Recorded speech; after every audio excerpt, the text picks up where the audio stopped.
Hare Krishna Krishna Ram Ram Ram Ram Hare Hare, Hare Krishna Hare Hare Ram Ram Ram Hare Hare.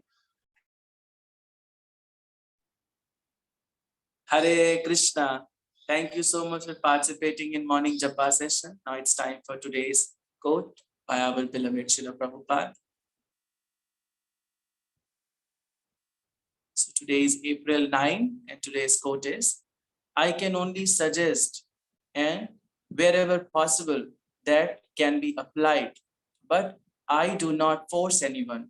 After all, you all are working hard to please Krishna only out of love for me. So there can be no question of force if love is there. We should not ever try to force anyone or reduce our society to an impersonal business exchange. This will kill everything. Our only purpose in every endeavor is simply to make advancement in spiritual life or in pleasing Krishna. Letter to Bhaktadas, April 9, 1972. Hindi में अनुवाद है, मैं केवल सलाह दे सकता हूँ और जहां तक संभव हो उसका पालन किया जा सकता है, किंतु मैं किसी के साथ जबरदस्ती नहीं कर सकता। आखिरकार मुझसे प्रेम के कारण ही आप सभी श्री कृष्ण को प्रसन्न करने के लिए इतना कठिन परिश्रम कर रहे हैं। इसलिए यदि प्रेम है तो जबरदस्ती का प्रश्न ही नहीं उठता। हमें कभी भी किसी के साथ ना ही जबरदस्ती का प्रयास करना चाहिए, ना ही इस संस्था को एक व्यापारी संस्थान जैसा बनाना चाहिए। इससे सब कुछ नष्ट हो जाएगा। प्रत्येक प्रयास में हमारा एकमात्र उद्देश्य आध्यात्मिक जीवन में प्रगति करना अथवा श्री कृष्ण को प्रसन्न करना है। भक्तदास को पत्र 9 अप्रैल 1972। भक्ति वेदांत स्वामी श्रील प्रभुपाद की जय। Now I'm requesting His Grace Giridhar Sevak Prabhu ji to throw some light on today's quote. Hare Krishna Prabhu ji. हरे कृष्णा प्रभु, हरे कृष्णा। तो श्रील प्रभुपाद जी यहाँ पर बता रहे हैं कि जो है कैसे जो है प्रेम से हमको रहना चाहिए। मतलब कि भक्ति में किसी को जबरदस्ती नहीं करना है। जैसे कि आप सब लोग हैं यहाँ पर कि सुबह सुबह जप करते हैं आकर के और जो ना भक्ति कर रहे हैं, प्रभुपाद के गाइडेंस में चल रहे हैं। तो यहाँ पर आपको कोई जबरदस्ती नहीं करता है ना। यहाँ पर कोई भी सीनियर या कोई भी वैष्णव आपको सुबह सुबह फोन करने नहीं आते हैं। और जो ना हम लोग अपने मन से ही उठते हैं, अपने मन से ही, क्योंकि हमें प्रभुपाद से प्रेम है, हमें भगवान से प्रेम है, इसलिए हम जो ना सुबह सुबह जागते हैं या तपस्या करते हैं, है ना। सुबह जप करते हैं, फिर क्लासेस अटेंड करते हैं, जितने भी जो ना सेवाएं करते हैं, सेंटर जाते हैं, मंदिर जाते हैं, जो भी करते हैं, ये सब जो ना जबरदस्ती से नहीं होता है। प्रभुपाद बता रहे हैं कि अगर आप उससे प्रेम करते हैं तो आप स्वतः ही अपने आप ये सब करेंगे, क्योंकि प्रेम के कारण जो है ना भगवान की सेवा होती है। तो प्रभुपाद यहाँ पर यही चीज बताना चाह रहे हैं कि प्रेम के माध्यम से सब कुछ होता है और संस्था को व्यापारिक ना बनाए। जैसे कि कई जगह पे हम देखते हैं कि दान लेना, दान देना, ये सब होता रहता है, ठीक है ना। वो फिर भगवान की सेवा से हट करके इसी सब में लगे रहते हैं, फिर वो बिजनेस मेंटालिटी से देखते हैं। तो यहाँ पर प्रोपाल उसको बिल्कुल जो है ना मना कर रहे हैं कि हमें जो है ना, अगर हम व्यापारिक मूड से इसको चलाएंगे, यहाँ व्यापारिक मन से इस पे काम करेंगे, तो फिर सब कुछ नष्ट हो जाएगा जो भी बना हुआ है। तो प्रोपाल ने कितना बड़ा लीडरशिप बनाया है कि हर व्यक्ति यहाँ पर प्रेम से कार्य कर सकता है। कोई भी आता है, हम उसका प्रेम से स्वागत करते हैं, उसकी केयर करते हैं, उसका देखभाल करते हैं, और फिर जब हम उसकी सेवा करते हैं, तो जब इतना हम सेवा कर देते हैं, तो फिर धीरे धीरे वो हमारी सेवा भी करना स्टार्ट करता है। फिर सारे साथ एक साथ मिल करके भगवान की सेवा करना स्टार्ट करते हैं। तो यहाँ पर प्रभुपाद का कहना यही है कि मैं किसी के साथ जबरदस्ती नहीं कर सकता। जैसे कि वही बताया कि आपके साथ कोई जबरदस्ती नहीं कर सकता, आपको कोई सुबह सुबह फोन नहीं कर सकता, आप स्वतः ही उठ करके आते हैं, नेचुरल है ये। तो हमारे अंदर भगवान की सेवा करने का टेंडेंसी उत्पन्न हो गया है। पूरी संसार में जितनी भी जीवात्माएं हैं, सबके अंदर सेवा करने का टेंडेंसी है, मगर वो अभी ये नहीं जानते हैं कि वो कृष्ण के दास हैं। वो लोग बाहर की सेवाएं कर रहे हैं, कोई अपने बॉस की सेवा कर रहा है, कोई अपने कुत्ते की सेवा कर रहा है, कोई अपने पत्नी की सेवा कर रहा है, पत्नी अपने पति की सेवा कर रहे हैं, अलग अलग जगहों पर सेवाएं कर रहे हैं। लेकिन जो भक्त होता है वो जान जाते हैं कि हम भगवान के दास है, तो हमें भगवान की या फिर भगवान के शुद्ध भक्तों की सेवा करनी है। तो वही प्रभुपाद बता रहे हैं कि जब हमें कृष्ण चेतना जागृत हो जाती है, तब हम स्वतः ही भगवान की या फिर भगवान के भक्तों की सेवा में आने स्टार्ट हो जाते हैं। Thank you very much. Hare Krishna. Thank you so much, Prabhuji. Now it's time for today's shloka. That is 9.7. Recite करने के लिए हमारे साथ हैं LK शर्मा प्रभुजी। हरे कृष्णा प्रभुजी, अनम्यूट करिए।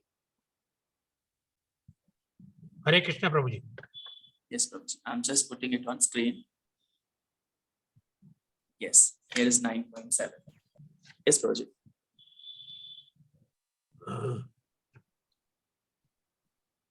सर्वभूतानि कौन्तेये प्रकृतिं यान्ति मामिकाम् कल्पक्षये पुनस्तानि कल्पादो विसृजाम्यहम्। सर्वभूतानि कौन्तेये प्रकृतिं यान्ति मामिकाम् कल्पक्षये पुनस्तानि कल्पादो विसृजाम्यहम्। सर्वभूतानि कौन्तेये प्रकृतिं यान्ति मामिकाम् कल्पक्षये पुनस्तानि कल्पादौ विसृजाम्यहम्। शब्दार्थ। हे कुंती पुत्र, कल्प का अंत होने पर सारे प्राणी मेरी प्रकृति में प्रवेश करते हैं और अन्य कल्प के आरंभ होने पर मैं उन्हें अपनी शक्ति से पुनः उत्पन्न करता हूँ। हरे Krishna. So much, Prabhuji. Shrimad Bhagavad Gita यथारूप की जय, श्रीमद् प्रभुपाद की जय। हरे कृष्णा प्रभुजी। हरे कृष्णा। तो भगवान यहाँ पे बता रहे हैं कि सर्वभूतानि कौन्तेय प्रकृतिं यान्ति मामिकाम् कल्पक्षये पुनस्तानि कल्पादो विसृजाम्यहम्।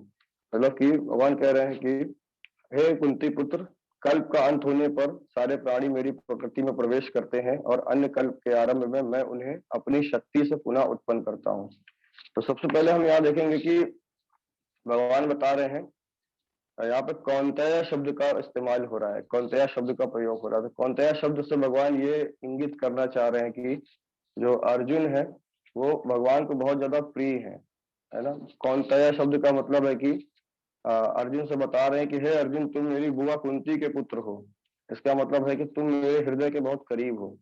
तो यहाँ पर प्रकृति में पुनः प्रवेश करना, उसके बाद में अपनी शक्ति से उन्हें पुनः जो है ना शरीर प्रदान करता हूँ। तो इसमें ये भगवान इंगित कर रहे हैं कि अर्जुन जैसे जो भक्त हैं, जो शुद्ध भक्त हैं, वो इस प्रकृति में प्रवेश नहीं करते हैं।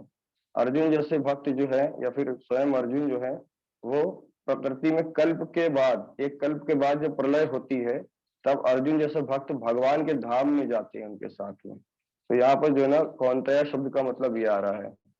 फिर हम देखेंगे कल का जो श्लोक था उससे भी थोड़ा सा लेंगे रेफरेंस की। कल के श्लोक में बताया गया था कि भगवान ने अपने आप को जो है ना आकाश और वायु से जो है ना करके अपने आप को उदाहरण के रूप में प्रस्तुत किया था कि जो है आकाश इतना विशाल होता है और वायु जो है ना उसके अंदर विचरण करती है। तो अर्जुन ये चीज जब सुना तो अर्जुन को माइंड में क्वेश्चन आया कि जो है जब आकाश इतना विशाल है और वायु है, तो जब प्रलय होती है, एक कल्प के बाद जब प्रलय हो जाती है तो फिर आकाश और वायु एक हो जाते हैं, क्योंकि वायु फिर आकाश बन जाता है। तो उनके माइंड में क्वेश्चन ये आया कि भगवान ने जब वायु से, प्राणियों की तुलना वायु से की थी, तो जब कल्प के बाद जब प्रलय होती है तो फिर वहां पर सारे जो जीवात्माएं हैं, जो प्राणी हैं, वो भी भगवान में सम्मिलित हो जाते होंगे। भगवान ये चीज जान गए थे, अर्जुन के माइंड में क्वेश्चन आ रहा है। तो उसमें भगवान बता रहे नहीं, जीवात्मा जो है, जो प्राणी है, वो नित्य है, वो अलग है, ठीक है ना। वो जो है ना महाविष्णु के शरीर में या फिर विश्वरूप के शरीर में एक नहीं होता है। वो जो है सुप्तावास में, प्रकृति में सुप्तावास में रखा जाता है, मतलब वो महाविष्णु के अंदर प्रवेश कर जाते हैं। तो आगे देखेंगे कि विराट शरीर जो होता है ना, विराट शरीर जो महाविष्णु का विराट शरीर है, वो उसी के अंदर सारी प्रकृति उसी से प्रकट होती है और सारी प्रकृति कल्प के बाद उसी में एंटर कर जाती है। तो यहाँ पर जो है ना प्रकृति में जीव का एक व्यक्तिगत रूप है। प्रकृति में जो है ना जीव जो है ना नित्य है, जीव कभी मरता नहीं है। बताया गया ना हन्ते ना हन्य माने शरीर, सेकंड अध्याय में बताते भगवान की जीव जो है कभी उत्पन्न नहीं होता है, ना ही जीव कभी मरता है। हम एक्चुअली यहाँ पर जो ना चीजें उत्पन्न होते हुए और डेड होते हुए देखते हैं, इसलिए हमारे माइंड में आता है कि जीव जो है ना उत्पन्न होता है, जीव मरता है। तो ऐसा नहीं है। तो यहाँ पे कल्प की बात कर रहे हैं भगवान की, कल्प के अंत होने पे। तो यहाँ पे कल्प से हम समझ सकते हैं कि जो ब्रह्मा जी का टाइम है, कि भगवान उसको इंगित करते हैं। तो एक कल्प होता है कि ब्रह्मा जी का एक दिन होता है, लेकिन यहाँ पे जो भगवान कल्प का इस्तेमाल कर रहे हैं वो ब्रह्मा जी के 100 ईयर्स जो उनकी टोटल आयु है, ठीक है ना, परार्ध जो होता है टोटल आयु 100 ईयर्स की, उसको काउंट करके बता रहे हैं जब प्रलय का समय आता है। तो वैसे ये जो श्लोक है इसको सुनना क्यों चाहिए, ये भगवान पहले बताते हैं कि जो है ये श्लोक को सुनने से हमें जो ना डिटैचमेंट आता है, इस भौतिक प्रकृति की तरफ से वो डिटैचमेंट आता है, क्योंकि हम सोचते हैं कि हम यहाँ रहेंगे और हम यहाँ पर इस्टेब्लिश्ड हो जाएंगे, हम यहाँ पर मकान बना लेंगे, हम यहीं पर जीवन काटेंगे, तो ऐसा नहीं है। तो इस श्लोक को सुनने से ना सबसे पहले क्या है, डिटैचमेंट आती है कि ब्रह्मा जी की आयु से भगवान जो है ना दिखा रहे हैं कि कितना बड़ा ब्रह्मा जी का आयु होता है। और फिर ब्रह्मा जी कह रहे हैं कि मेरा एक कल्प, मतलब जो मेरा टोटल टाइम है वो एकदम क्षण भर है, मतलब चुटकी बराबर है। तो जब ब्रह्मा जी का, अभी हम आयु देखेंगे कितना होता है, तो जब ब्रह्मा जी का आयु चुटकी बराबर वो बताते हैं तो उसमें हम कहाँ पे स्थान रखते हैं वो भी आपको समझ में आ जाएगा। तो जब हमारा कोई स्थान है ही नहीं वहां पे, तो फिर हम क्या सोचते हैं कि हम यहाँ रहेंगे, हम ये कर लेंगे, हम वो कर लेंगे, हमें जो है ना बहुत सारे भोग प्राप्त हो जाएंगे। तो इसको समझ लेने से हमारा डिटैचमेंट आता है, इसलिए बार बार इस 9वें अध्याय को बार बार सुनना चाहिए, पढ़ना चाहिए। तो बताया गया कि सभी प्राणी प्रकृति में प्रवेश करते हैं जो प्राकृत प्रलय कहलाती है। तो ब्रह्मा जी की टोटल आयु कितनी होती है, 100 वर्ष। 100 वर्ष मतलब हमारा 100 वर्ष नहीं, उनका 100 वर्ष और हमारे 100 वर्ष में अंतर होता है। जैसे ब्रह्मा जी का एक दिन बताया गया है 1000 चतुर्युग के बराबर होता है। अब 1000 चतुर्युग में कितना टाइम आता है, सतयुग, त्रेता, द्वापर, कलयुग, इन चारों को अगर मिलाएंगे तो लगभग 43,20,000 साल निकलता है। तो ये एक चतुर्युग होता है, चारों युगों को मिलाकर के जो दिव्य युग बनता है। अब इसी दिव्य युग को अगर हम इंटू 1000 करेंगे, मतलब ब्रह्मा जी का जो एक दिन होता है उसमें 2000 चतुर्युग होते हैं, तो अगर हम इसको 1000 से इंटू करेंगे तो ये 4 अरब 32 करोड़ साल निकलेगा। तो 4 अरब 32 करोड़ साल ब्रह्मा जी घंटा होता है केवल। और इसको जब हम जस्ट डबल करेंगे तो 8 खरब और 64 करोड़ जो है ना घंटे निकलेगा। तो ये एक 24 घंटे का टाइम निकलता है, 8 खरब 64 करोड़। तो ये ब्रह्मा जी का टोटल एक दिन का जो है ना टाइम निकलता है। और फिर इसको जब हम इंटू करेंगे 360 या 365 से, मतलब 1 ईयर अगर हम काउंट करेंगे, तो एक साल जब हम काउंट करते हैं तो ये फिर ये कैलकुलेटर के बाहर की सीमा चली जाती है। फिर बताया गया है कि 31 मील 10 खरब 40 अरब टाइम कुछ निकलता है। इतना टाइम जो है ना टोटल है, मतलब हम 100 से जब इसको इंटू करते हैं तो ये टोटल ब्रह्मा जी का आयु है।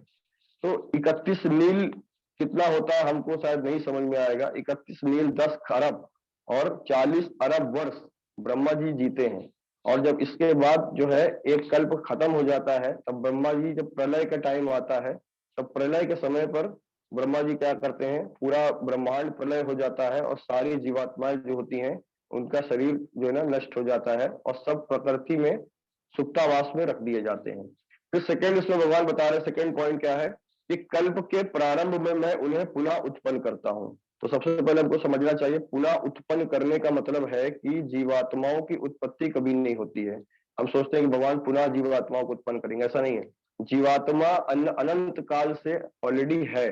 जीवात्मा क्योंकि बताया गया नित्य सिद्ध है ना, जीवात्मा की बताया गया ना हमारा जन्म होता है ना हमारी मृत्यु होती है, ना हमें कोई जला सकता है, ना हमें कोई सुखा सकता है, ना हमें कोई मार सकता है। तो यहाँ पे भगवान जीवात्माओं की उत्पत्ति की बात नहीं कर रहे हैं, यहाँ पे भगवान उनको भौतिक शरीर प्रदान करने की बात कर रहे हैं। क्योंकि जब भौतिक शरीर नष्ट हो जाता है और जीवात्माओं को प्रकृति में रखा जाता है और प्रकृति वापस जो है ना महाविष्णु के शरीर में या विश्वरूप के शरीर में एंटर कर जाती है, तो उतने टाइम के बाद जब भगवान पुनः सृष्टि प्रारंभ करते हैं तो फिर से अनेक जीवात्माओं के अनेक पूर्व कर्मों के अनुसार उनको फिर से भौतिक शरीर प्रदान किया जाता है। तो जब ये सारी जीवात्माएं जब महाविष्णु के शरीर में प्रवेश करते हैं तो उस समय जो ब्रह्मा जी होते हैं, ब्रह्मा जी का टाइम ओवर हो चुका होता है और ब्रह्मा जी कृष्ण के धाम में प्रवेश करते हैं। तो यह प्रलय जो है, जब भगवान ब्रह्मा जी कृष्ण के धाम में प्रवेश कर जाते हैं तो ये प्रलय उतने ही टाइम तक चलता है जितने टाइम का अभी मैंने ब्रह्मा जी का 100 ईयर्स बताए थे।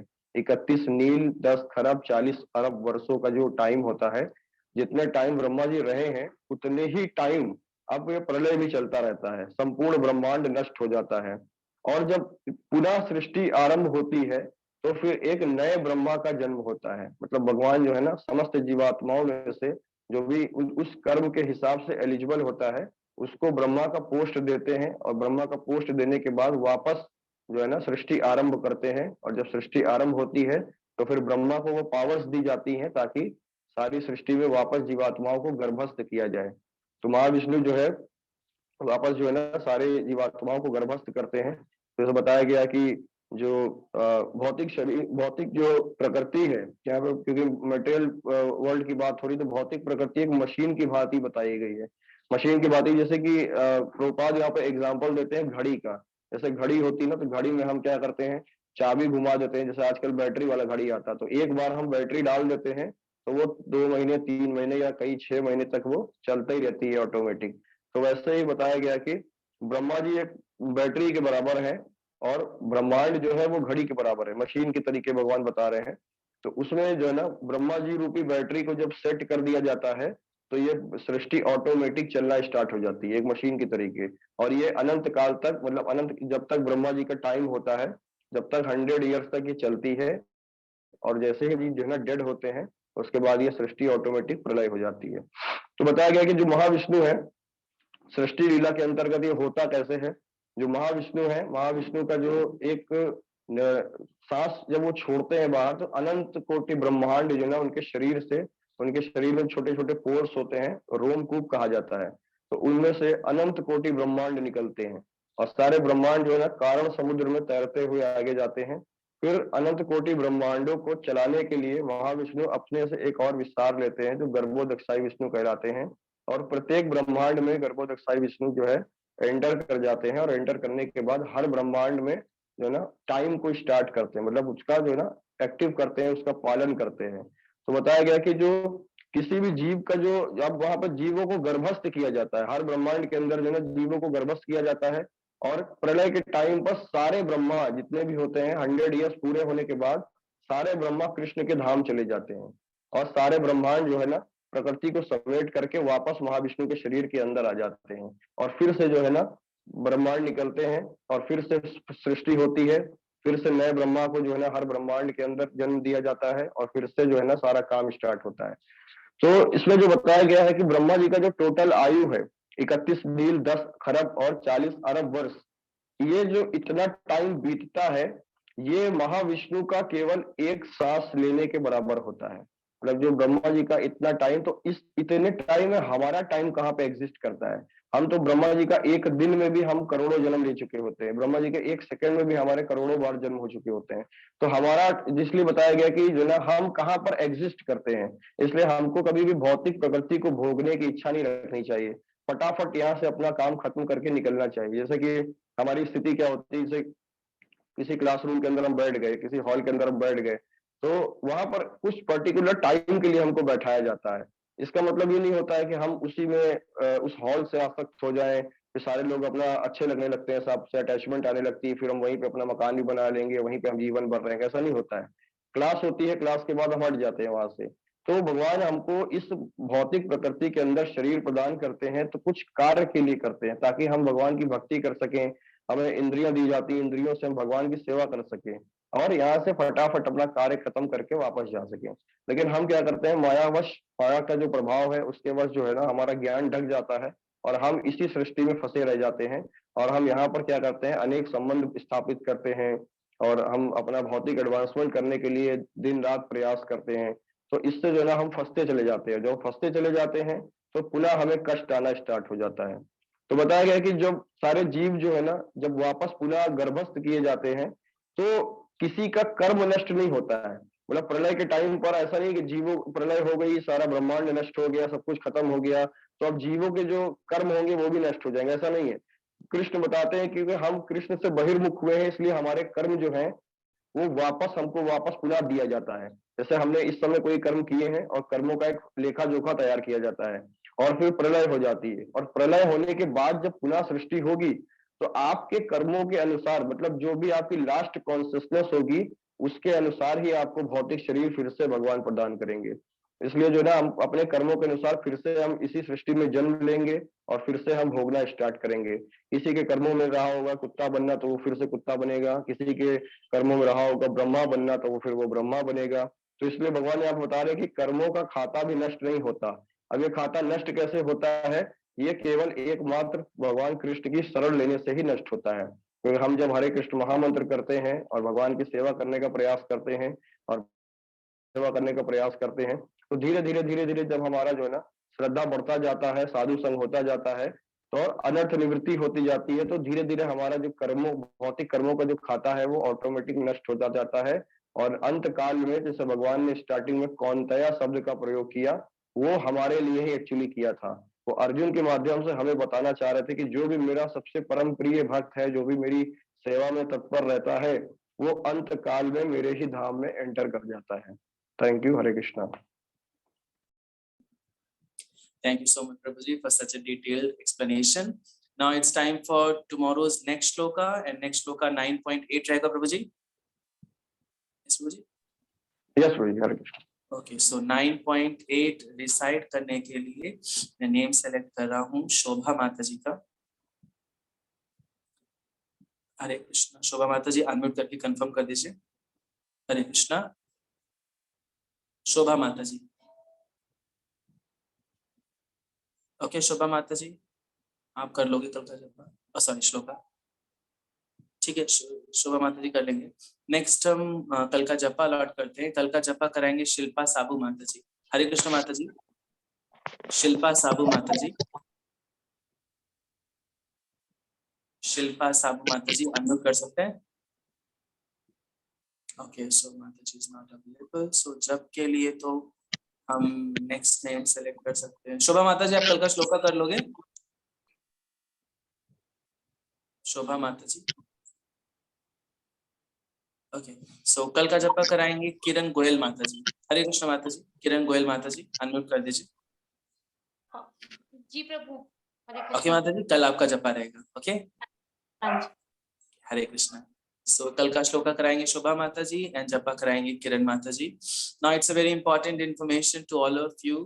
कल रामनवमी है। रामनवमी के पवित्र दिन पर हम प्रयास करेंगे किसी विशिष्ट अतिथि को बुलाएं, राम कथा करे और मॉर्निंग जपा सेशन वो लीड करे और राम जी के बारे में बताए। कल transcendental appearance day of Lord Ramchandra है।